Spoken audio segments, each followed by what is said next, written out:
नमस्कार सर्वांना. लोकराज्य अकॅडमीच्या ऑनलाईन प्लॅटफॉर्ममध्ये आजपासून आपण सुरू करत आहोत भूगोल या विषयाचे 10 प्रश्नांची रिव्हिजन, जे की गतवर्षीच्या पोलीस भरतीच्या परीक्षांमध्ये हे प्रश्न आलेले आहेत. येत्या काळामध्ये पोलीस भरती जर पाहिली तर 5 ते 6 महिन्यावरती येऊन ठेपलेली आहे आणि जीकेचा एकही मार्ग जाणार नाही याची जबाबदारी पूर्णतः लोकराज्य अकॅडमीची ऑनलाईन माध्यमातून घेतली.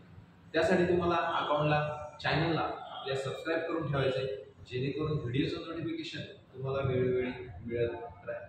सुरू करूयात आजचा पहिला प्रश्न आहे, भारताने जगाच्या क्षेत्रफळाच्या पैकी किती टक्के भूक्षेत्र व्यापलेले आहे? ठीक आहे. आता क्षेत्रफळानुसार जर पाहिलं आपण तर क्षेत्रफळानुसार भारताचा क्रमांक लागतो 7वा. कारण पहिले जर आपण देश पाहिले तर पहिला आहे रशिया, दुसरा आहे कॅनडा, तिसरा आहे चायना, बरोबर. त्यानंतर आहे अमेरिका, त्यानंतर आहे ब्राझील, ऑस्ट्रेलिया आणि इंडिया.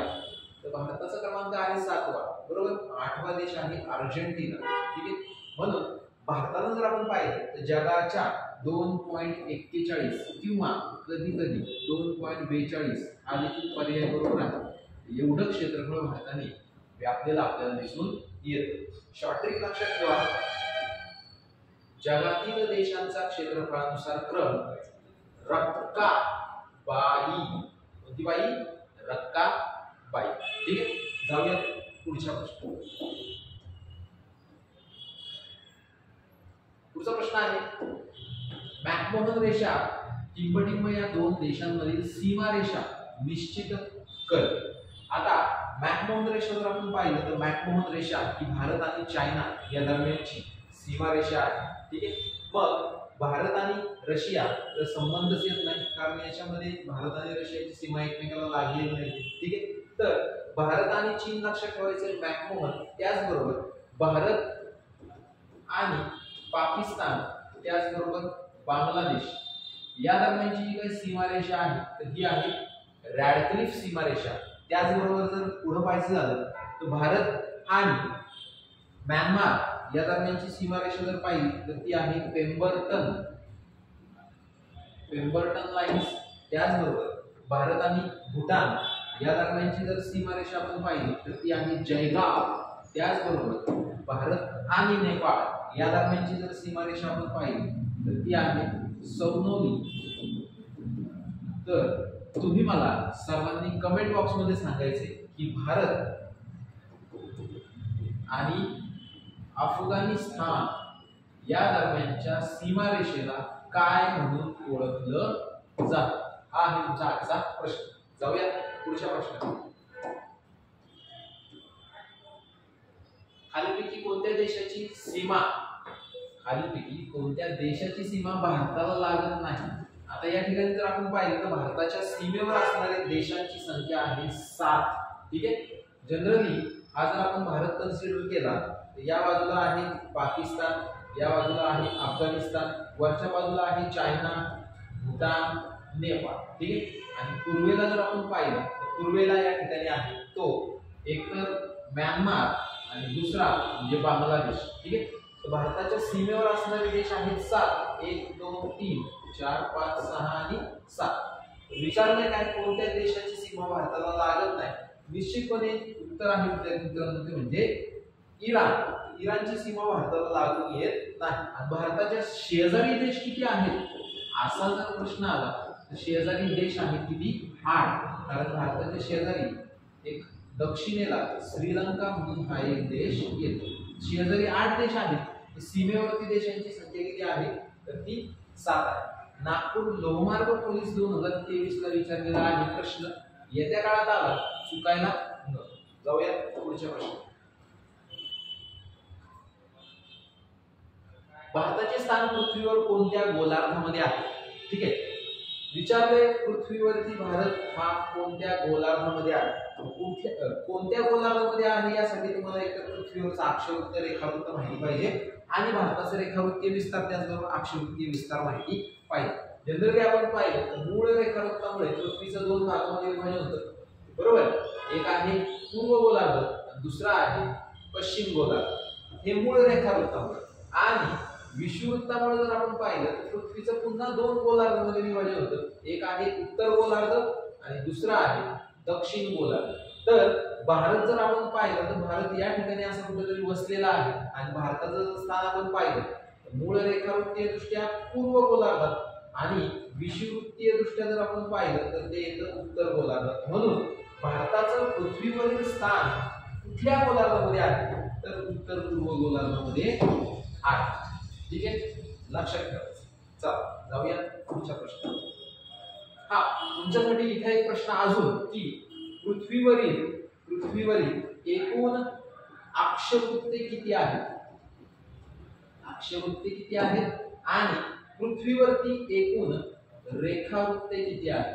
पृथ्वीवरती एकूण रेखावृत्तांची संख्या किती आहे. सर्वांनी कमेंट करायचं विद्यार्थी मित्रांनो. पाहूयात आपण किती हुशार आहात. पोलीस भरती 2023 पालघरला विचारलेला होता प्रश्न. जाऊयात पुढच्या प्रश्नाकडे. भारताचे सर्वात दक्षिणेकडील टोक म्हणून टिंबटिंब ओळखले जाते. आता भारताचं जर सर्वात दक्षिणेकडचं टोक जर आपण पाहिलं तर मुख्य भूमीचं निश्चितपणे इंदिरा पॉइंट नाहीये. ठीक आहे, तर मुख्य भूमीचं काय आहे कन्याकुमारी आहे. आणि सर्वात दक्षिणेकडचं टोक जर आपण पाहिलं तर हे अंदमान निकोबार बेटामध्ये आहे जे की इंदिरा पॉइंट आहे. कुठला आहे इंदिरा पॉइंट. ठीक आहे, मुख्य भूमीवर विचारलं तर कन्याकुमारी. सर्वात दक्षिणेकडचं विचारलं तर कुठला आहे इंदिरा पॉइंट. 6°45 उत्तर अक्षवृत्त. ठीक आहे, आता इथं उत्तरच काय घेतलंय कारण विषुवृत्तीय दृष्ट्या भारत कुठे आहे उत्तर गोलार्धामध्ये आहे. बरोबर, म्हणून त्या 6व्या अक्षवृत्तापासून काय होतं इंदिरा पॉइंट हे टोक सुरू होतं. त्याचं योग्य आन्सर आहे इंदिरा पॉइंट. प्रश्न विचारलाय पालघर पोलीस 23 भंडारा पोलीस 2016. जाऊया पुढच्या प्रश्नाकडे. तत्पूर्वी तुम्ही सर्वांनी मला सांगायचे जसं की आपण भारताचं सर्वात दक्षिणेकडचं टोक इंदिरा पॉइंट पाहिलं तर सर्वात उत्तरेकडच्या टोकाला काय म्हटलं जातं. ठीक आहे, जाऊया पुढच्या प्रश्नाकडे.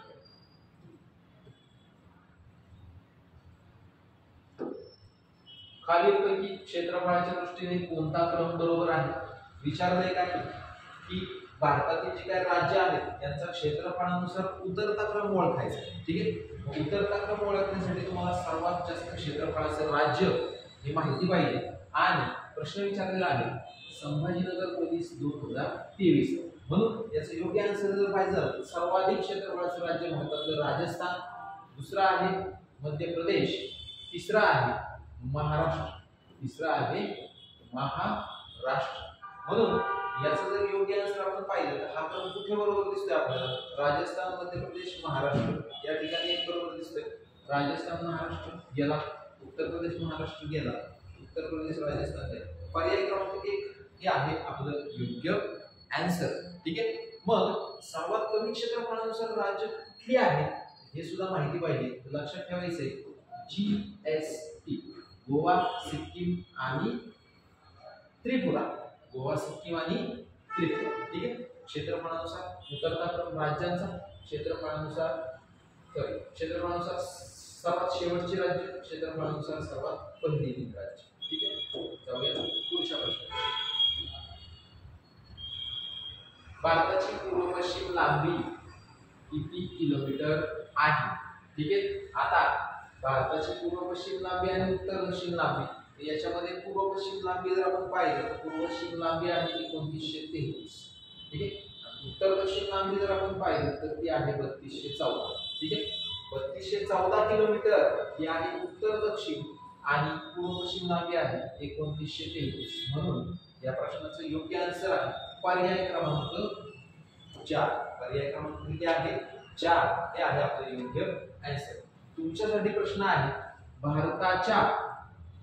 भारताच्या मुख्य भूमीला लाभलेल्या समुद्र किनाऱ्याची लांबी. फक्त मुख्य भूमीला लागलेल्या समुद्र किनाऱ्याची लांबी. ठीक आहे, चला जाऊया पुढच्या प्रश्नाकडे. प्रश्न विचारला होता विद्यार्थ्यांनो ठाणे ग्रामीण 23 आणि बुलढाणा पोलीस 21. ठीक आहे, आजचा पुढचा प्रश्न. क्षेत्रफळाच्या दृष्टीने भारत हा जगातील टिंबटिंब क्रमांकाचा मोठा देश आहे. सुरुवातीच्या प्रश्नामध्ये याचं विश्लेषण पाहिलं होतं आपण. अमरावती शहर पोलीस, परभणी पोलीस 2018 ला विचारलं. ठीक आहे. क्षेत्रफळानुसार पहिले 8 देश रक्का बाई, ठीक आहे, रक्का बाई, Russia, Canada, China, America, Brazil, Australia, India.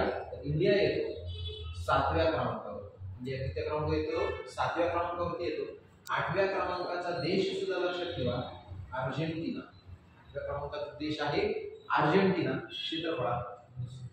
जाऊया पुढच्या प्रश्नाकडे.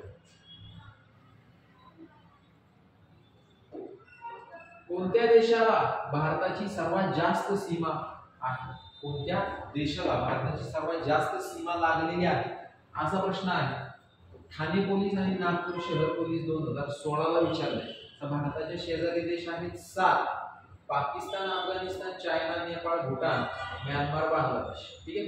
तर सर्वात जास्त सीमा भारताला लागलेली आहे बांगलादेश या देशाची. ठीक आहे. ती जवळजवळ 4096 किलोमीटर इतकी आहे. ती आहे 4096 किलोमीटर इतकी सीमा आपल्याला दिसून येते. क्षेत्रफळानुसार जर आपण पाहिलं सीमांचा उतरता क्रम लांबीनुसार जर पाहिलं तर एक ट्रिक आहे 55 MBA. 55 MBA. सर्वात जास्त सीमा Bangladesh, second China, third Pakistan, fourth Nepal, ठीक आहे, म्यानमार, भूटान. सर्वात कमी सीमा आहे अफगाणिस्तान. बांगलादेश 4096, तर अफगाणिस्तान आहे फक्त 80 किलोमीटर. ठीक आहे, 80 किलोमीटर येते.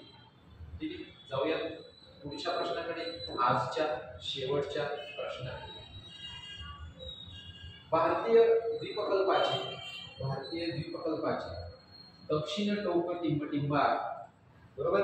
तर आता विचारले काय द्वीपकल्प म्हणजे काय? तर ज्याच्या तीनही बाजू ह्या पाण्याने वेढलेल्या आहेत त्याला म्हटलं काय? द्वीपकल्प. म्हणून त्याचं योग्य आन्सर आहे कन्याकुमारी. ठीक आहे. प्रश्नांचं विश्लेषण कसं वाटलं हे नक्की लाईक कमेंट्सच्या माध्यमातून कळवा विद्यार्थी मित्रांनो, जेणेकरून अजून काही दर्जेदार व्हिडिओ आपल्या चॅनलवरती येत राहतील. आणि जर कोणी पोलीस भरतीची बॅच लावण्यासाठी इच्छुक असेल तर आळंदी, भोसरी, त्याचबरोबर देही, सरोनी, चिखली, जाधववाडी, मोशी, विश्रांतवाडी, पिंपरी, चिंचवड, कासारवाडी, दापोडी, खडकी या भागातून तुम्ही आपल्या अकॅडमीला भेट देऊ शकता.